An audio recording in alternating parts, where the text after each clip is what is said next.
প্রিয় বন্ধুরা, আশা করি তোমরা প্রত্যেকেই ভালো আছো। তো ছোট্ট একটি আলোচনা পর্বে আমি আনঅফিসিয়ালি তোমাদের সম্মুখে হাজির হয়েছি, কারণ আমরা প্রত্যেকেই জানি West Bengal legislative assembly election 2026 বিগত কয়েকদিন আগেই কিন্তু আমাদের থেকে বিদায় নিয়েছে এবং সেই ইলেকশনকে সামনে রেখেই কিন্তু আগামীকাল 4 মে 2026 তার আনুষ্ঠানিক ফল প্রকাশ।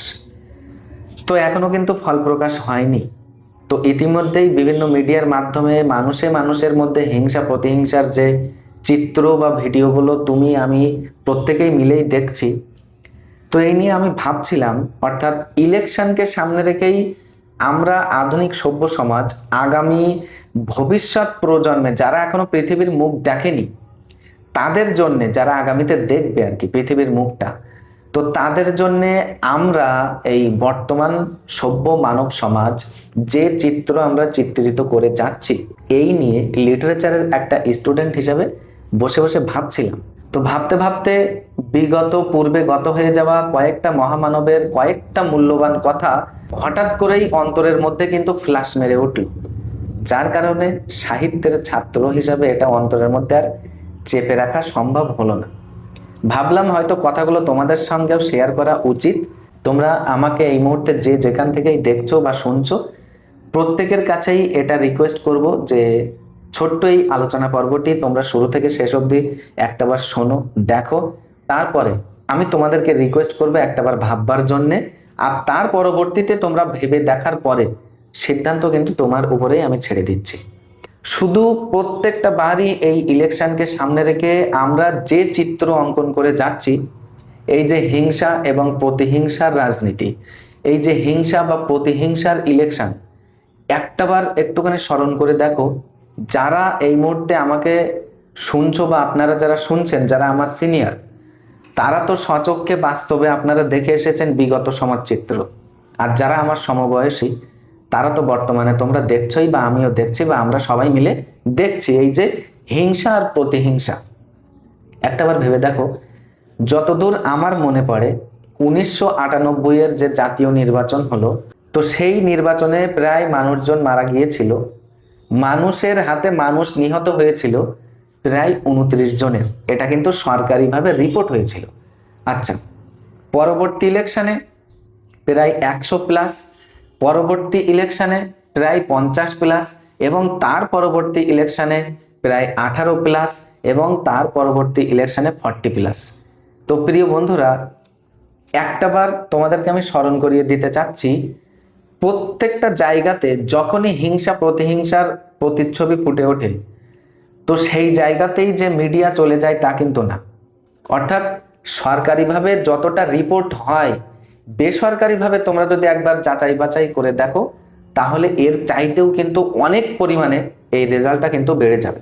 যদি বিশ্বাস না হয়, তোমরা এক্ষুনি গুগলে গিয়ে সার্চ করে দেখো, বিগত ইলেকশনগুলোকে সামনে রেখে মানুষে হিংসা প্রতিহিংসার রাজনীতি করতে করতে বা হিংসা প্রতিহিংসার ইলেকশন করতে করতে মানুষের হাতে কতটা মানুষ নিহত হয়েছে, এটা তোমরা নিজেরা একটু রিপোর্ট যাচাই বাছাই করে আসো, তারপরে তোমরা বলবে।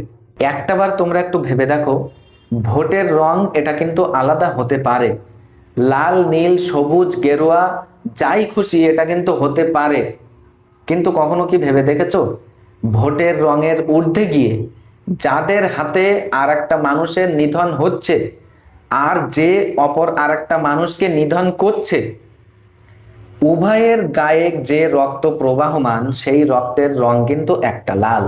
যে সমস্ত অসুস্থ ব্যক্তিরা সেখানে বেডে শুয়ে আছে এবং তার সঙ্গে ওই অসুস্থ ব্যক্তিদের সঙ্গে যে আর কি ওই পেশেন্ট নিয়ে রেখেছে দেখভাল করার জন্য, অর্থাৎ তাদের বাড়ির লোকগুলো, তো হসপিটালগুলোতে তুমি একবার গিয়ে দেখে আসো, সেখানে থাকা মানুষগুলো কিন্তু একটাবারও ধর্ম নিয়ে বিভাজন করে না, একটাবারও কিন্তু তারা এই ভোটের রং, ভোটের আলাদা আলাদা যে ফ্ল্যাগ, এই নিয়ে কিন্তু তাদের মধ্যে কোনো বিভাজন নেই। এই পাশের বেডে যে শুয়ে আছে এই রোগী একটু সুস্থ হলে অথবা এই পেশেন্টের বাড়ির লোক সে অন্য মতাদর্শে অন্য ধর্মে বিশ্বাসী হওয়ার পরেও ইনি কিন্তু বা এনারা কিন্তু চেষ্টা করেন পাশের ওই যে বেডে শুয়ে আছে ওই ব্যক্তিটার যদি কোনো কিছু প্রয়োজন পড়ে তাহলে কিন্তু একবারও এই পাশের বেড থেকে বা পাশের বেডে যে পেশেন্ট নিয়ে বসে আছে এরা কিন্তু না বলে না। তার কাছ থেকে যদি এক পট জল নিতে হয়, তার কাছ থেকে যদি আনুষঙ্গিক কোনো জিনিসপত্র নেওয়ার প্রয়োজন পড়ে, তাহলে কিন্তু একবারও সেখানে না কথাটা আসে না, যেটা আমি দেখে এসেছি। তাদের লক্ষ্য উদ্দেশ্য একটাই থাকে, এখানে আমরা সবাই অসুস্থ, আর প্রত্যেকের উদ্দেশ্য এটাই যে ওই মানুষটা আমার আগে সুস্থতা পাক, অন্তত সে সুস্থ হয়ে বাড়িতে ফিরে যাক। প্রিয় বন্ধুরা, তাহলে এমন কিছু কিছু প্রতিষ্ঠান আছে যেখানে গিয়ে কোনো ধর্মের বা সমস্ত রকম ভেদাভেদ কিন্তু মানুষ ভুলে যায়। তাহলে আমরা এই যে বাহ্যিক জগতে, এই পৃথিবী নামক যে প্রতিষ্ঠানে আমরা আছি বাহ্যিক জগতে, এখানে তাহলে আমরা কোন প্রতিষ্ঠানের মধ্যে আছি? যে প্রতিষ্ঠানের মধ্যে প্রতিনিয়ত প্রত্যেকটা বাড়ি প্রতি মুহূর্তের পর মুহূর্ত হিংসা প্রতিহিংসা আমাদের নিজেদের অন্তরে আমরা বাড়িয়েই চলেছি। আর আমাদের হাতে সাহায্য তো দূরের কথা, বরং আমাদের হাতেই আর একটা মানুষের প্রাণ চলে যাচ্ছে, পৃথিবী থেকে সে বিদায় নিচ্ছে। একটাবার ভেবে দেখো, এটা কতই না মানব সমাজের জন্য এটা কত বড় নিকৃষ্ট একটা চিত্র, যেটা আগামী ভবিষ্যৎ প্রজন্ম যদি এসে তারা কিন্তু দেখবে যে আমরা বর্তমান মানুষ তাদের জন্য এইরকম চিত্র অঙ্কন করে গিয়েছি। গত হয়ে যাওয়া যে সমস্ত মহামনীষী বা মহামানবগুলো তারা কি বলেছিলেন? কাজী নজরুল ইসলাম উনি কি বলেছিলেন? যে মানুষের চেয়ে বড় কিছু নাই, নহে কিছু মহিয়ান। প্রিয় কবি গুরু রবি ঠাকুর তিনি কি বলেছিলেন? Where the mind is without fear. এই কথাটা আমরা প্রত্যেকেই জানি যে ভয় শূন্য চিত্তের সেই মানুষ কোথায়, বা সেই আত্মা, সেই স্পিরিট কোথায় আছে। এখান থেকে ওনার এই কথার বিশ্লেষণের মধ্য দিয়েই কিন্তু আমরা একটা শিক্ষা পাই, সেটা কি? যে পৃথিবীতে যখন মনে করো এই রকম চিত্ত থাকে, এই রকম অন্তরের বিদ্যমান থাকে যে উইদাউট ফিয়ার, তার মধ্যে কোনো ভয় নেই, তখনই আমরা এটা ভেবে নিতে পারি যে সত্যি সেই সমাজে স্বাধীনভাবে মানুষ কিন্তু বাস করতে পারে। প্রিয় বন্ধুরা, আমরা প্রত্যেকেই মার্টিন লুথার কিং জুনিয়র ওনার নামটা জানি। উনি কি বলেছিলেন? Darkness can not drive out darkness. অন্ধকার কিন্তু কখনোই অন্ধকারকে দূরীভূত করতে পারে না, only light can do it. কেবলমাত্র অন্ধকারকে দূরীভূত করতে গেলে আমাদের প্রয়োজন যেটা হবে সেটা হচ্ছে আলো। প্রিয় বন্ধুরা, আগামীকাল 4 মে ইলেকশনের যে চূড়ান্ত রায়, সেটা যেদিকেই যাক না কেন, দিন শেষে কিন্তু তুমি আমি যে জায়গাতে থাকি ঠিক সেই জায়গাতেই আমাদের কিন্তু অবস্থান। তাই আমাদের সবার প্রিয় মহাত্মা গান্ধী উনি একটা কথা বলেছিলেন যে an eye for an eye makes the whole world blind.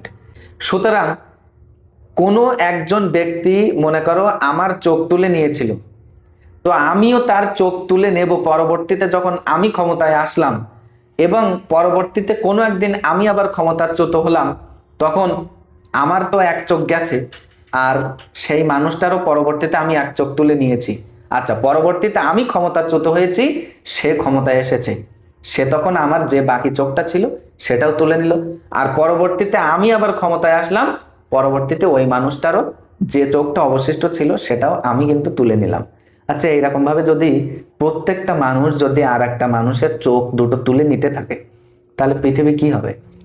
আমাদের কাছে কিন্তু পৃথিবী অন্ধকারে পরিপূর্ণ হয়ে যাবে।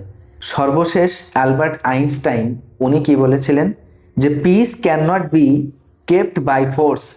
শান্তি কিন্তু গায়ের জোর দিয়ে কিন্তু স্থাপন করা যায় না। It can only be achieved by understanding. এটা অর্থাৎ শান্তি প্রতিষ্ঠিত হতে পারে শুধুমাত্র বোঝাপড়ার মধ্য দিয়ে। কখনোই গায়ের জোরে কিন্তু পৃথিবীতে শান্তি আসতে পারে না। ঠিক হসপিটালসগুলোর মধ্যে আমরা এই সেম মানুষ যখন সেখানে পেশেন্ট হয়ে যায়, ঠিক সেখানে আমরা একে অপরের সঙ্গে যেমন আচরণ করি, বাস্তবিক জগতে ওই প্রতিষ্ঠানের বাইরে এই পৃথিবী নামক প্রতিষ্ঠানে যখন আমরা আসি প্রাত্যহিক জীবনে, আমি এটা আমাদের অ্যাম্বিশন ভাইবসের তরফ থেকে তোমাদের কাছে এই বার্তা রাখতে চাচ্ছি, এটা যে আমরা যেন ঠিক এটা মাথায় রাখি যে আমরা এইরকম একটা হসপিটালে আছি যেখানে আমরা প্রত্যেকে মানসিক রোগী, আর আমাদের লক্ষ্য উদ্দেশ্য এটাই হওয়া উচিত যে আমার চাইতে ও যদি আগে সুস্থ হয় তাতেই আমাদের ভালো। আমি না হয় একটু পরে সুস্থ হব, কিন্তু সুস্থ আমাকে অবশ্যই হতে হবে। এটাই কিন্তু আমরা হসপিটালে যেমন প্রার্থনা করি যে আমার আগে যে পেশেন্টটা সুস্থ হয়ে বাড়িতে গিয়েছে, এমনটা নয় যে সে সুস্থ হয়ে বাড়িতে গিয়েছে আর আমি আমার ট্রিটমেন্ট ছেড়ে দিয়ে আমি সারা জীবন হসপিটালে একেবারে ওই রকম অসুস্থ হয়েই পড়ে থাকলাম, না, এটা না। আমরা কিন্তু চেষ্টা করি ওখানে যেমন সুস্থ হওয়ার, এখানেও এই প্রাত্যহিক জীবনেও আমরা কিন্তু চেষ্টা করে যাব। প্রত্যেকে আমরা যে এই মানসিক রোগে আক্রান্ত, এই হিংসা নামক মানসিক রোগে আক্রান্ত হয়েছি আমরা, আমরা যেন যত শীঘ্রই সম্ভব এই হিংসা প্রতিহিংসার যে আর কি রোগ, এটা থেকে আমরা কিন্তু মুক্ত হতে পারি। প্রিয় বন্ধুরা, আলটিমেট এই কথাটা বলেই আমি তোমাদের কাছ থেকে বিদায় নিচ্ছি। তো আশা করব আমার কথাগুলো তোমরা প্রত্যেকেই হয়তো বুঝতে পেরেছো। এবার পরবর্তী ডিসিশন কিন্তু আমি তোমাদের উপরেই ছেড়ে দিলাম। তো এতক্ষণ ধৈর্য সহকারে সাথে থাকার জন্য তোমাদের প্রত্যেককে অসংখ্য ধন্যবাদ। দেখা হবে এরকমই একটি কয়েকটা সেন্সিটিভ গুরুত্বপূর্ণ কথোপকথনের মধ্য দিয়ে।